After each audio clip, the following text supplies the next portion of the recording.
സാന്ദ്രാനന്ദാവബോധാത്മകമനുപമിതങ്കാലദേശാവതിഭ്യാം നിർമുക്തം നിത്യമുക്തം ദിഗമചടതഹസ്ത്രേണ നിർഭാസ്യമാനം അസ്പഷ്ടം ദൃഷ്ടമാത്രേ പുനരുപുരുഷാർത്ഥാത്മകം ബ്രഹ്മതത്വം തത്താവത് ഭാതി സാക്ഷാത് ഗുരുഭവനപുരേഹന്തഭാഗ്യഞ്ജനാനാം. നമസ്കാരം. സനാതന ധർമ്മസംഹിതകളിലെ വിജ്ഞാനശകലങ്ങൾ പങ്കുവയ്ക്കാനുള്ള ചാനലായ നാദശ്രീയിലെ മറ്റൊരു ഭാഗത്തേക്ക് എല്ലാവർക്കും സ്വാഗതം.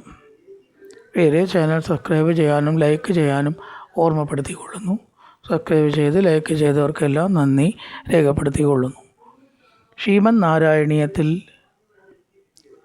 58-ാമത്തെ ദശകത്തിൽ 7 ശ്ലോകമാണ് പറഞ്ഞു വെച്ചത്. അവിടെ ഋതുവർണ്ണനം എന്ന ഒരു വർണ്ണനാരീതി ഭഗവത് ഭക്തനെ സംബന്ധിച്ച് എല്ലാ കാലവും ഒരുപോലെയുള്ളൂ. അവന് വേനൽക്കാലം അതേപോലെ അതങ്ങോട്ട് കഴിഞ്ഞു പോവും. അതിനെപ്പറ്റി ഇങ്ങനെ പറയുകയെ വേലാതിപ്പെടുക കാലാവസ്ഥയെ പഴിക്കുക ഇതൊന്നും ഭക്തനില്ല എന്നാണ്. മഴക്കാലാച്ച മഴ പെയ്യും, അതതിൻ്റെ പാട്ടിൽ പോകുന്നല്ലാതെ ഇവിടെ വർണ്ണന തന്നെ ഒക്കെ ഈശ്വരപരമായിട്ടാണ്. വേനൽക്കാലത്തെ വർണ്ണിച്ചു. തവ വിമുഖമിവോച്ചൈ താപഭാരം വഹന്തം. ഭഗവത് ഭക്തി ഇല്ലാത്തവർക്ക് അവർ പോലും അറിയാതെ അവർ ദുഃഖിക്കുന്നുണ്ട്. ആ രസം അവരും കൂടി ആ ദുഃഖത്തെ അറിയണില്ല. നല്ല പറഞ്ഞല്ലോ, സുഖം എന്താണെന്ന് അറിഞ്ഞാലല്ലേ ദുഃഖം അറിയുള്ളൂ, ദുഃഖം എന്താണെന്ന് പറഞ്ഞാൽ സുഖം അറിയുള്ളൂ. അപ്പോൾ അവർ ഈശ്വരഭജനത്തിൻ്റെ സുഖം അറിയാത്തവർക്ക് ആ ഇരിക്കണ പോലെയുള്ള തന്നെയാണ് സുഖം. അങ്ങനെ ദുഃഖിക്കുന്നവരെ പോലെയും ചൂട് വഹിച്ചുകൊണ്ട് ഭക്തിയോടുകൂടി ഭജിക്കുന്നവരുടെ മനസ്ഥിതി ഉണ്ടാവണോ പോലെ ജലാശയങ്ങളെല്ലാം വറ്റും. അതും വേനൽക്കാലത്തെ പ്രത്യേകതയാണ്. അപ്പോൾ ആ വെള്ളം വറ്റിയതിനെ പോലും ഇവിടെ നന്നായിട്ട് വ്യാഖ്യാനിച്ചു. കാരണം വെള്ളം വറ്റുക എന്ന് പറഞ്ഞാൽ ഒരു ജലാശയത്തെ സംബന്ധിച്ച് കുറച്ച് അലക്ഷ്മിയാണ്. എന്നാലും ഭക്തന്മാരുടെ മനസ്സിൽ മാലിന്യങ്ങൾ ഇല്ലാതാവുന്നത് പോലെ തവ ഭുജവദുദഞ്ചത് ഭൂരി തേജപ്രവാഹം. നല്ല വെയിലുണ്ടാവും അല്ലേ? അത് ഏതുപോലെയാണ്? ഭഗവാന്റെ ശരീരത്തിൽ നിന്ന് പുറപ്പെടുന്ന പ്രകാശകണങ്ങളെ പോലെ. ആഭരണങ്ങളുടെ രത്നങ്ങളുടെ മിന്നലാവാം. പ്രകാശവലയം, ഓറ എന്ന് പറയുന്നത് എല്ലാവർക്കും ഉണ്ട് എന്നാണ്. ഭഗവാനെ മഹാത്മാക്കൾക്കും ഈശ്വരന്മാർക്കും കുറേ അധികം ഉണ്ടാവും. അതുപോലെ പ്രകാശം എന്ന് വർണ്ണിച്ചു. ഇനി മഴക്കാലത്തെ വർണ്ണിക്കുകയാണ്. തദനുജലതജാലേ ത്വത് ബബു.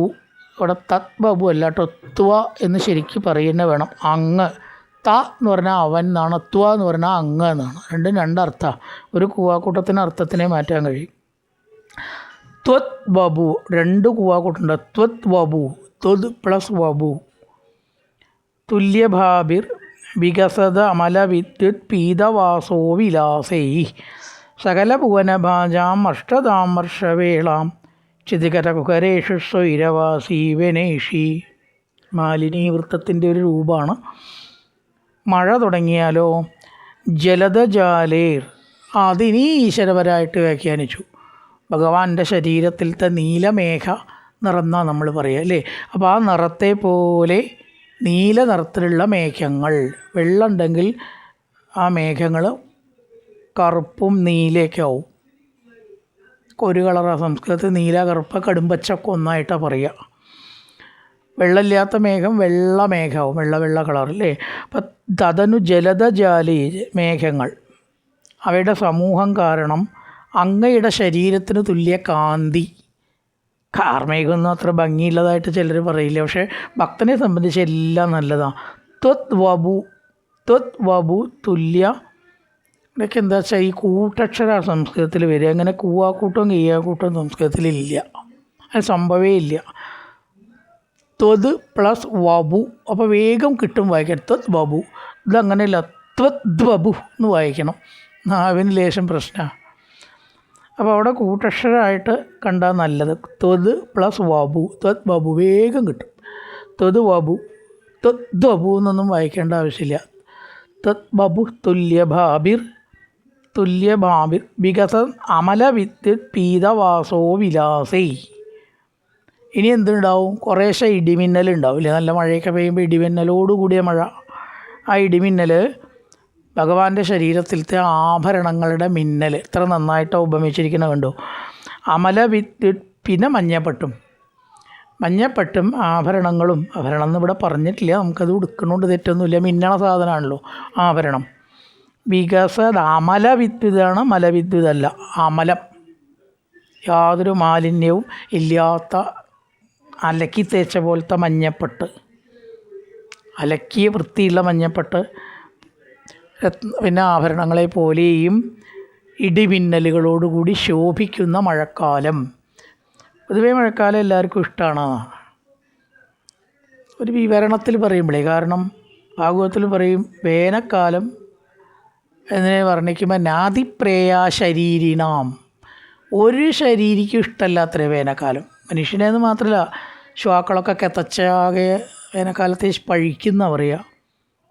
ഒരു ജീവിക്കും ഇഷ്ടമല്ല. അതാണ് നാദിപ്രേയ ശരീരിനാം, ശരീരം എടുത്തവർക്കൊക്കെ ഇഷ്ടമല്ലാത്ത വേനൽക്കാലം. ഭാഗവതത്തിൽ ഉപമയാണ്.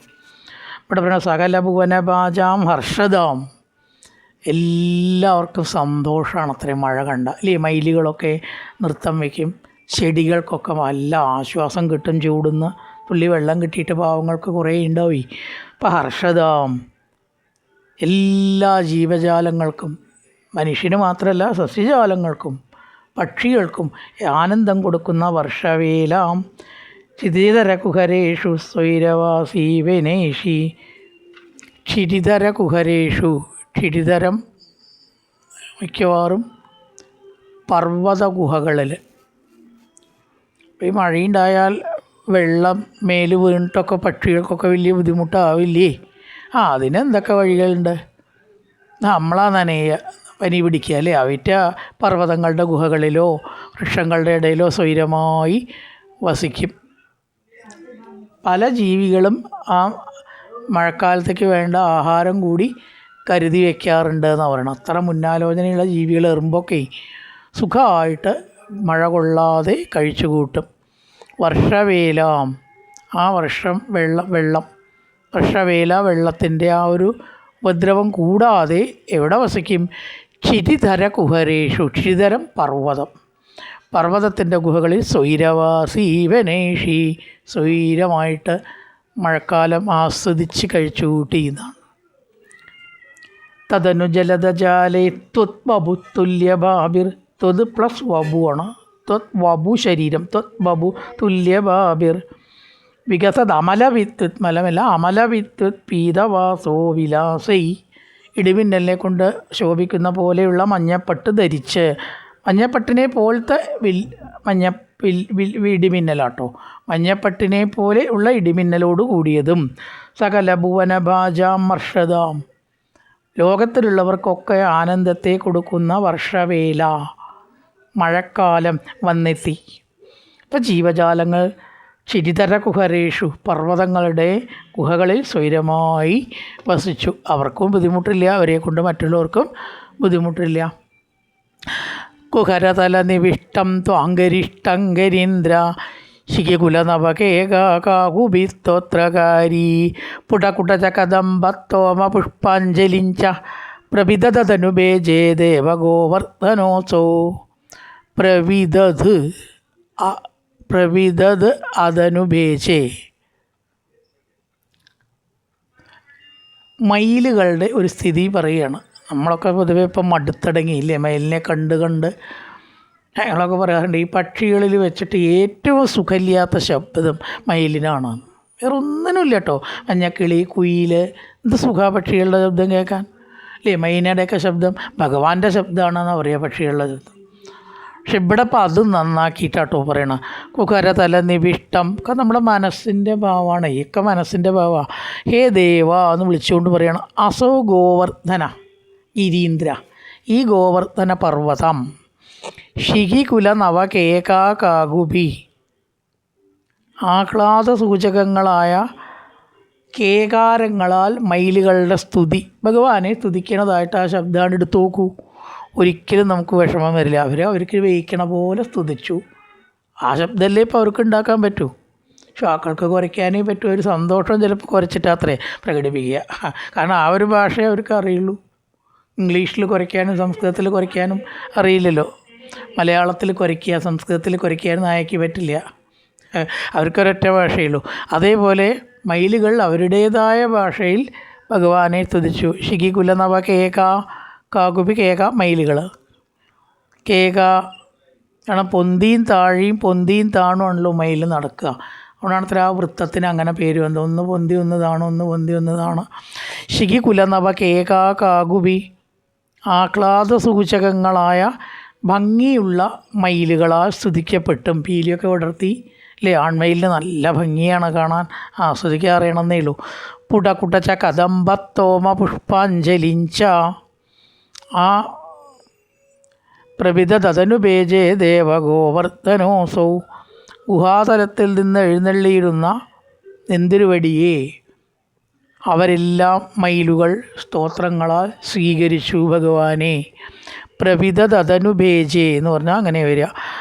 നെന്തിരുവടിയെ ഉപചരിച്ചു. വെള്ളങ്ങളോ പഴങ്ങളോ ഒക്കെ കൊണ്ട് ഉപചരിക്കുക. ഇതൊന്നും ഇപ്പോൾ മയിലിൻ്റെ കയ്യിലില്ല, അതിൻ്റെ എന്തേ ഉള്ളൂ, ശബ്ദങ്ങളേ ഉള്ളൂ.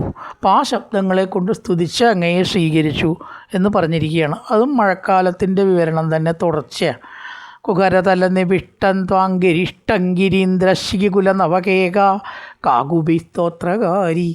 മയിലിൻ്റെ മനോഹരമായിട്ടുള്ള ശബ്ദത്താൽ അങ്ങയെ തുതിച്ചുകൊണ്ട് മനോഹരമായിട്ടുള്ള പുഷ്പങ്ങളെ കൊണ്ട് അങ്ങയെ പുഷ്പാഞ്ജലിയും ചെയ്തു. കുടച്ച കദംബ വൃക്ഷങ്ങൾ, കുടജം അങ്ങനെയുള്ള പുഷ്പാഞ്ജലി പൂക്കളെ കൊണ്ട്, കുടകപ്പാല ആണ് ഈ കുടജാദ്രി, കുടകപ്പാല, കടമ്പ് മുതലായ മരങ്ങളുടെ പുഷ്പങ്ങളെ കൊണ്ട് പുഷ്പാഞ്ജലി ചെയ്തു. മരങ്ങൾ പുഷ്പാഞ്ജലി കൊണ്ട് ഭഗവാനെ സ്വീകരിച്ചു, മയിലുകൾ ശബ്ദങ്ങളെ കൊണ്ടും സ്വീകരിച്ചു. ഇനി ശരത്ത് കാലാണ്. അതശരതമുപേതാം താം ഭവത് ഭക്തചേതോ വിമലതരില പൂരാം മാനയൻ കാനനേഷു തൃണമമലവനാന്തേ ചാരു സഞ്ചാരയൻ ഗാ പവനപുരപതേ ത്വം ദേഹി മേ ദേഹസൗഖ്യം ദശകം അവസാനിപ്പിച്ചിരിക്കുകയാണ്. ഇപ്പം എന്താണ് ശരത്ത് കാലം? മഴക്കാലം കഴിഞ്ഞ് ഹേമന്തകാലം തണുപ്പ് തുടങ്ങണതിൻ്റെ ഇടയിലുള്ള കാലമാണ് ശരിക്ക് ശരത്ത്. ഡിസംബറോ നവംബറോ അവസാനം ആകുമ്പോഴേക്കൊക്കെ വിൻ്റർ തുടങ്ങും. അതല്ല, അത് ഹേമന്താണ്. അതിൻ്റെ ഇടയിൽ മഴ പോയിട്ടും ഉണ്ടാവും, എന്നാൽ കുറേശ്ശെ ഓരോരൊക്കെ ഉണ്ടാവുന്നല്ലോ. ശക്തമായിട്ടുള്ള മഴയുടെ പ്രഭാവം അത് കഴിയും. തണുപ്പ് കാലമായിട്ടും ഉണ്ടാവില്ല. ഓണം, കന്നി, ചുലാക്ക് അങ്ങനെ വരിക മണ്ഡലകാലം. ആദ്യം അത് ശരത്താണ്. മണ്ഡലകാലമാണ് വർദ്ധിക്കുമ്പോഴേക്ക് തണുപ്പാവും. അപ്പോൾ അതാണ് നമ്മുടെ ശരതമുപേതാം, ശരത്കാലം വന്നു. താം ഭവത് ഭക്തചേതോ വിമല സലില പൂരാം മാനയൻ കാനനേഷു. അതെങ്ങനെ ഇരുന്നത്, എങ്ങനെ ഉണ്ടായിരുന്നു? ഭഗവത് ഭക്തന്മാരുടെ മനസ്സ് നിർമ്മലമാകുന്നത് പോലെ എല്ലാ സ്ഥലത്തും ശുദ്ധമായ വെള്ളം ഉണ്ടായിരുന്നു. ആ വെള്ളത്തിന് ശുദ്ധത ബാക്കി കാലത്ത് കുറയാൻ മഴ പെയ്താൽ കലങ്ങലുണ്ടാവും അല്ലേ. കലങ്ങലും ചെളിവെള്ളമൊക്കെ കുറച്ച് അതിൽ വന്ന് ചാടിയിട്ടും മഴക്കാലത്ത് അത്രയും തെളിവിൽ കലങ്ങിയ വെള്ളം കാണുക പൊതുവെ. വേനൽക്കാലത്തോ ശുദ്ധി കുറയും, കുറച്ച് വെള്ളം ഉണ്ടാവുള്ളൂ, അതിലും ഉണ്ടാവും കലക്കം. കിണറിൻ്റെ അടിയായിട്ടോ കലങ്ങിയെന്നാണ് പറയുക. എന്നാൽ ഇത് രണ്ടും ഇല്ലാത്ത കാലമാണ് ശരത്കാലം. മഴയുടെ ശല്യമില്ല, വെള്ളത്തിൻ്റെ ദൗർലഭ്യമില്ല, അപ്പം നല്ല തെളിഞ്ഞ വെള്ളം. ആ കാലത്തൊന്ന് നോക്കൂ, നമ്മൾ അടിയിലത്തെ കാണാം, വെള്ളത്തിലെ അടിയിൽ എന്താണെന്ന് വെച്ചാൽ അത് ഇവിടുന്ന് കാണാമെന്നാണ്. അത്ര ക്ലിയർ ആയിരിക്കും വെള്ളം. അതാണ് ശരതമുപേതാം താം ഭവത് ഭക്തചേതോ വിമല സലില പൂരാം. ഭഗവത് ഭക്തൻ്റെ മനസ്സിൽ രാഗദ്വേഷങ്ങളൊന്നും ഇല്ലാത്തതുപോലെ, ദുർവിചാരങ്ങളൊന്നും ഇല്ലാത്തതുപോലെ തെളിഞ്ഞ വെള്ളം കാണപ്പെട്ടു. മാനയൻ കാനനേഷു, കാനനേഷു മാനയൻ, കാടുതോറും നടന്ന് ആ ശരൽക്കാലത്തെ അങ്ങ് ആദരിച്ചു. അറിവുള്ളവർ പ്രകൃതിയെ എപ്പോഴും ആദരിക്കുകയുള്ളൂ എന്ന്, പഴിക്കില്ല. തൃണമമലവനാന്തേ ചാരു സഞ്ചാരയൻ ഗ. പശുക്കളോ സുഖമായിട്ട് പുല്ല് തിന്ന് നടന്നു, പേടിക്കാനില്ല, മഴ വരില്ല, വേനൽക്കാലത്തെ ചൂടില്ല, രണ്ടുമില്ല. അപ്പോൾ പശുക്കൾക്കൊക്കെ അവർക്കൊക്കെ ഇഷ്ടമുള്ളൊരു കാലമാണ് ശരത്ത്. ഹേമന്തത്തിൻ്റെ ഇടയിലുള്ള ആ ശരത്കാലം നല്ലൊരു കാലമാണെന്നാണ്. തൃണമമലവനാന്തേ ചാരു സഞ്ചാരയൻ ഗ. പശുക്കൾ സുഖമായി സഞ്ചരിച്ചു. പവനപുരപതേ ത്വം ദേഹിമേ ദേഹസൗഖ്യം. എൻ്റെ രോഗം മാറ്റി ദേഹസൗഖ്യം തന്നനുഗ്രഹിക്കണേ. പ്രാർത്ഥിച്ചു, ഗുരുവായൂരപ്പനോട് പ്രാർത്ഥിച്ച് ഗൃഹശകം അവസാനിപ്പിച്ചിരിക്കുന്നു. നല്ലൊരു ദിനം എല്ലാവർക്കും ആശംസിച്ചുകൊണ്ട് നിർത്തുന്നു. നമസ്കാരം.